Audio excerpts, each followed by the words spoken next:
All right, so this review number 53, 55, 57. Let's give this a try. So let's start with 53. Again, our list, we were talking about how to do this. There was a few strategies. So 53 was the limit as x approaches 4. 4. Goodness gracious.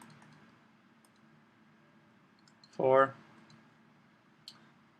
This was a square root one. Square root x plus 5 minus 3 over x minus 4. And our first test is try plugging it in. Try plugging in.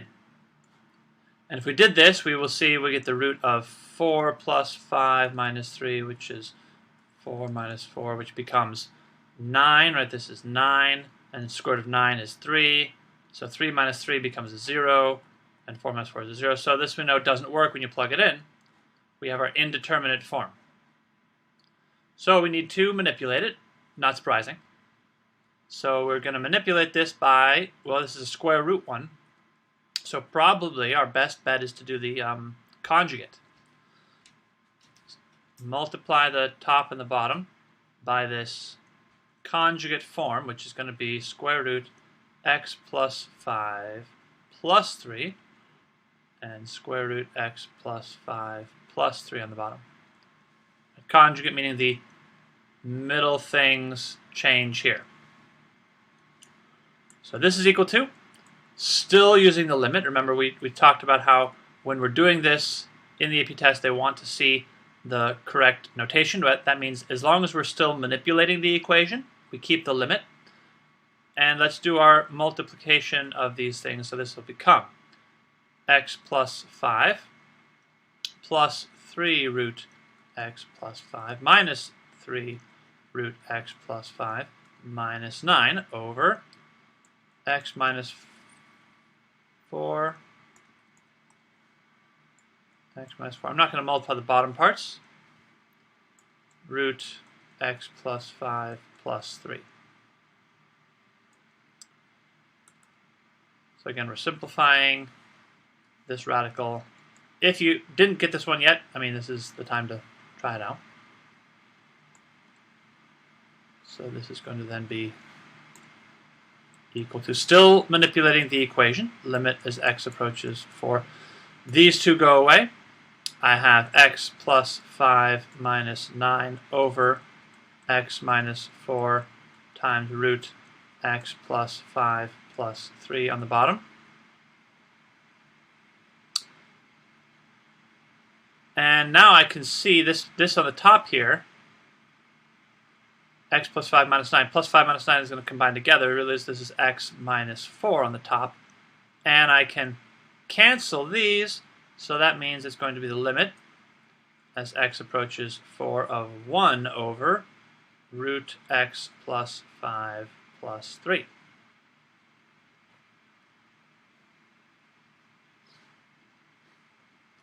And now I can do my plugging in. So I'm not going to write the limit anymore. I'm just going to write 1 over root 4 plus 5 plus 3, which is 1 over root 9 plus 3, which is 1 over 3 plus 3, which is 1 over 6.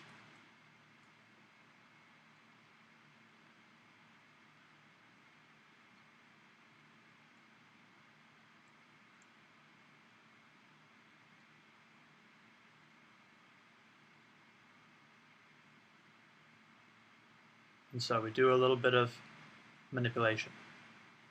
Right, multiplying by our conjugate, probably the step that's the most sort of like wiggly, or what do you call it, like a little bit confusing, is this multiplying of the square roots and the foiling of this top part up here. Square root times the square root cancels out, right? That becomes this square root times the square root cancels out, just becomes x plus 5. And then the middle pieces, when I did the 3 times the square root, remember that's just putting the number in front of the square root. This whole part here, both of these cancel out. So I had positive 3 times the square root, which is positive 3 square root. Just put the number in front of the square root. And then the negative 3 times the square root, same thing, put the negative in front of the square root. And these two subtract each other. They're the same thing, so they cancel out. And then negative 3 times 3 is negative 9. And then those cancel. This simplifies, right? This plus 5 minus 9. The plus 5 minus 9 make minus 4. And then that x minus 4 cancels this other bad one. So you're looking for these bad actors. You're looking for this thing. You're going to figure out a way to manipulate this equation in such a way that it cancels out the thing we got to get rid of, the bad part. Naughty x minus 4. Got to get rid of that. And there will always be something canceled if you have this 0 over 0. There's a way to figure it out to cancel this part out. And then we had our limit of 1 over this. We just plugged it in, and we got 1 over 6. Okay? Questions about any of that?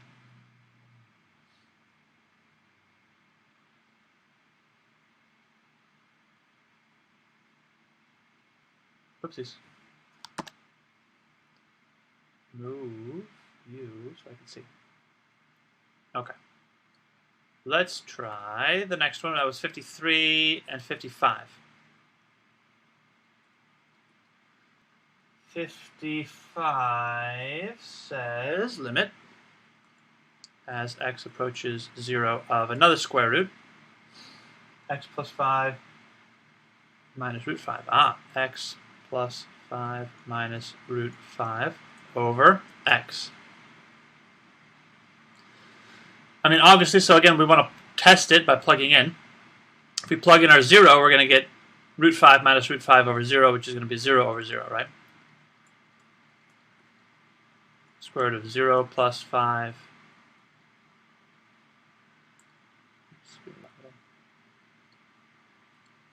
minus square root of 5 over 0 is 0 over 0. So that's a problem, right? We got a problem here. Our indeterminate form, so let's manipulate this by using limits. And again, square root things, so our option is to try the conjugate. X plus 5 plus root 5. Root x plus 5 plus root 5. And then FOIL these together. So we're going to get the limit, since we're manipulating, x approaching 0. Again, multiplying 2 squares, this becomes x plus 5. Middle parts are going to be minus root 5 root x plus 5 plus root 5 root x plus 5. Right? And then it'll be minus 5 over x times x plus 5 root x plus 5 plus root 5 on the bottom. So all this multiplication up on top here, gave us this piece, which was the 2 roots multiplied, the first ones, and then these minus 5, these ugly things in the middle here, but these ugly things will cancel. When you do the conjugate like this, these ugly things are always going to cancel in the middle. I really didn't even need to write them, but, you know, they're going to go away. And then minus 5, because the square root, the square root of 5 times square root of 5, square root of 5, is going to be 5. Square roots multiplying each other cancel out. So then this, again, manipulation is going to be equal to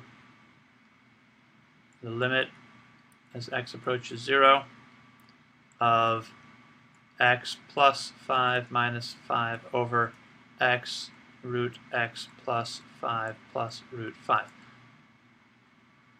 All right. Let me do this. Let me go on the side here. Let me just show you a little bit more clearly this FOIL step over here. So when I do this square root x plus 5 minus root 5 times, sorry, I'm going to try that here, square root x plus 5 plus root 5. When I do this, right, this is the FOIL step. Take this in red. Take this part times this part. That's going to be, multiply the 2 square roots of the same thing. It's going to be just x plus 5. The square root's going to cancel out. Multiply this square root times the 5. This is going to be plus root 5 root x plus 5. I'm just going to put them together. Multiplication, right? You just stack them together next to each other. Doing now this part times this one. That's minus root 5 root x plus 5. Again, just put them next to each other. This is a multiplication. It's kind of ugly, but it doesn't really matter because these ones are going to go away. And then the last part, root 5 times 5, negative times a positive means this is a minus. Root times the root of the same thing becomes just a 5. Right? Square roots times each other cancel each other out. Oh, here. And then these two middle pieces will cancel out. And so you have just x plus 5 minus 5 in the end, which is where we got this right here. X plus 5 minus 5. Okay? So I'm wiggling around. Let me know if you need me to stop somewhere.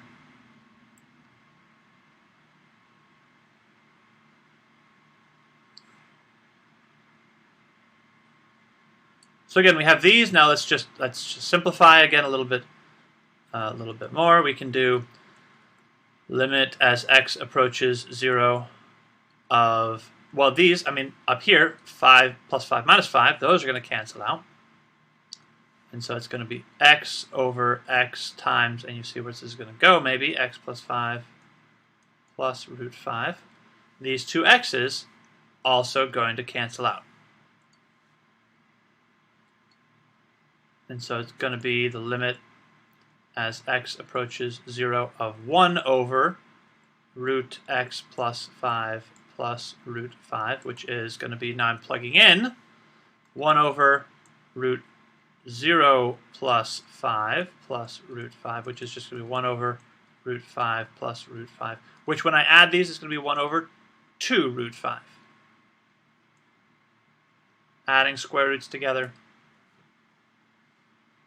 gives me 2 of those square roots. Okay?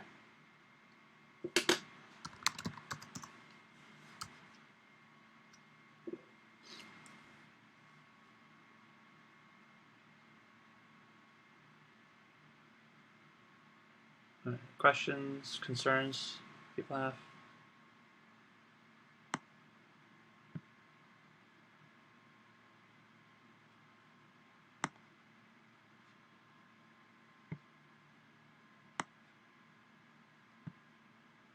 Okay, so far. So it's just this little manipulation stuff, especially the harder ones where we do this multiplication of the conjugates, things like that. Yeah. Nobody wanted like 51 or 47? Yeah. Can I show all the work it's zoomed in? How do I, can I zoom out any? Oh, there we go.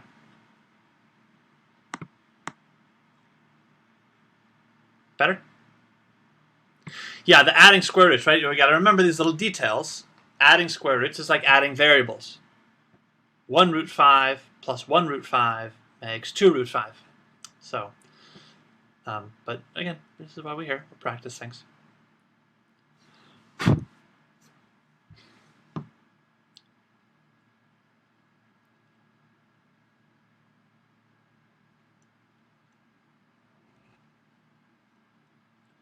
AP Calculus, having to remember all the details from everything you learned beforehand, right? We're going to get into stuff where you have to use like area, geometry problems. You've got to remember how to do a lot of, I mean, the factoring, of course, we've done that. This manipulation of square roots, graphs of all different kinds of functions, trigonometric manipulations. It all comes back. It all comes back. All right, let's do 57. Try this one. This was, next page, square root, no, this is a fraction one. Limit as x approaches 0 again. That is a very common limit. You'll see where it approaches 0. of 1 over 3 plus x, 1 over 3 plus x, minus 1 over 3, over x.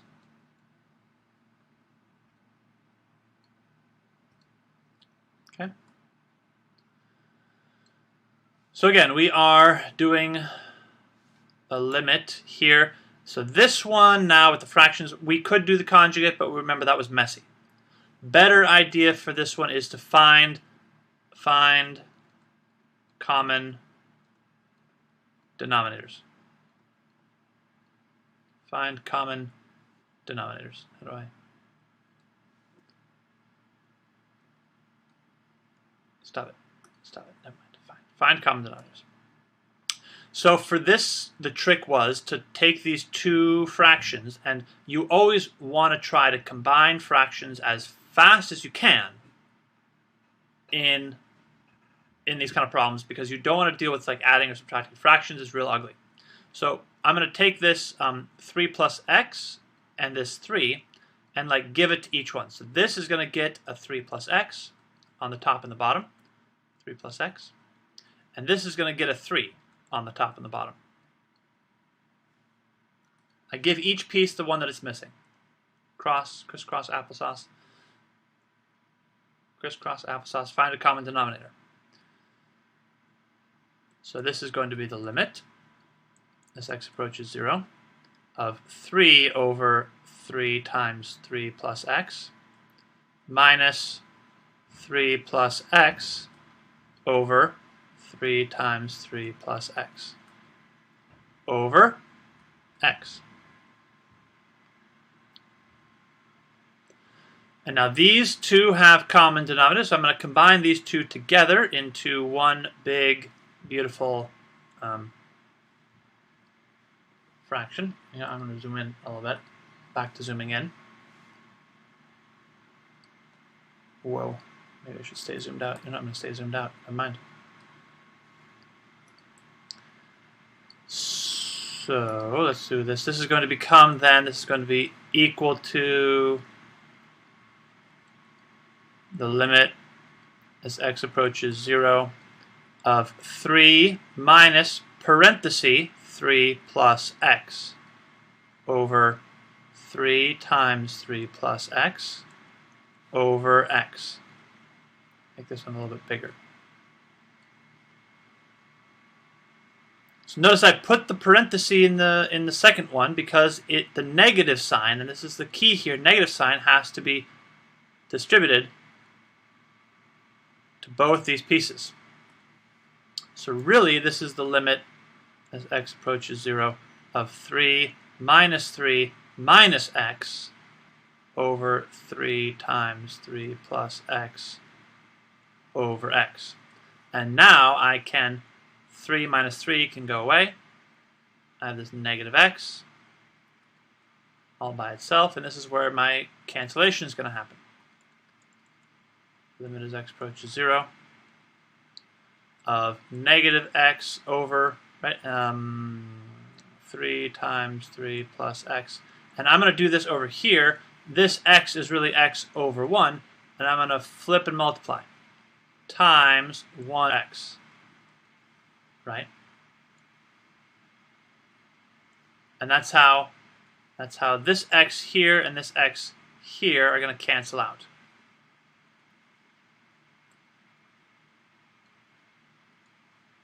And so this becomes the limit as x approaches 0 of negative 1 over 3 times 3 plus x.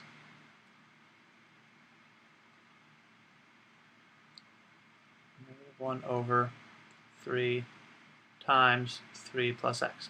Which now if I plug this in, is going to be a negative 1 over 3 times 3 plus 0, negative 1 over 3 times 3, which is negative 1 over 9. Now I didn't need to show like the plugging in the 0. I could have gone directly from here to here. That's fine. I don't need to show that. I mean, if it's obvious what you need to do, that's fine. this is how our answer is going to be, negative 1 over 9.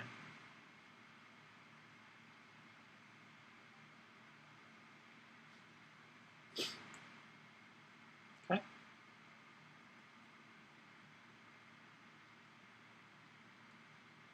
So that's 57. Figuring out how to do all that manipulation, all the rearranging. Yeah.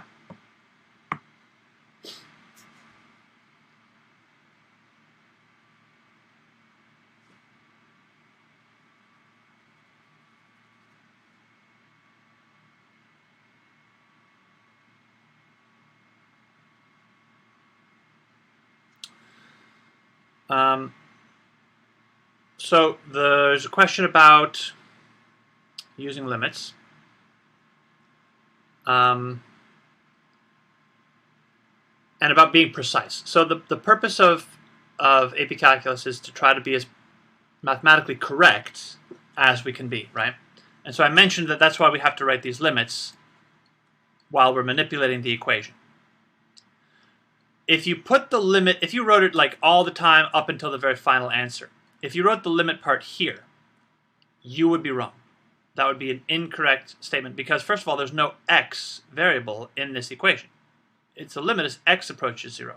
And so once you plug the 0 in, once you plug in the number, once you do the plugging in, you don't need to write the limit. In fact, you should not write the limit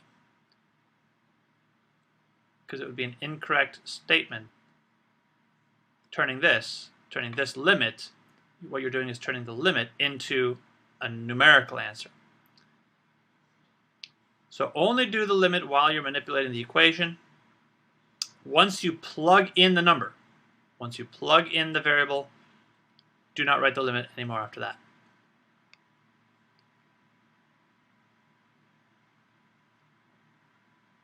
Okay. There was a question about that. I wanted to make sure that was clear.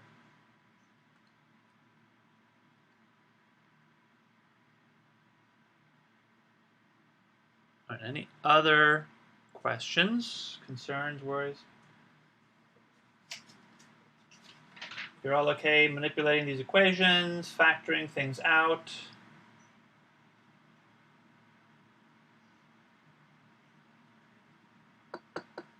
Okay.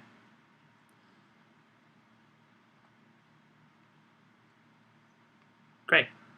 So this is the algebraic methods of finding limits, right? This is algebraic methods. You plug it in, you test it to see if it's like workable. If it's not, you have these various tools you can use: factoring, finding common denominators, doing the conjugates, right? Three main methods, right? 3 ways to find these limits. But there are other limits. Of course, there's lots more types of limits. There's lots more types of limits that you can manipulate, that we can try to do and figure out. And I want to talk about 2 of those today. Do I? So we're out of here at 12:25. We have 30 minutes. Yeah, let's talk about a couple different types of limits. Trigonometric limits and a squeeze theorem. I think there's enough time to do those. Yeah, seems great. All right. So here's what we're going to do. Let's start a new one here. I'm going to stop this and we'll start some new notes.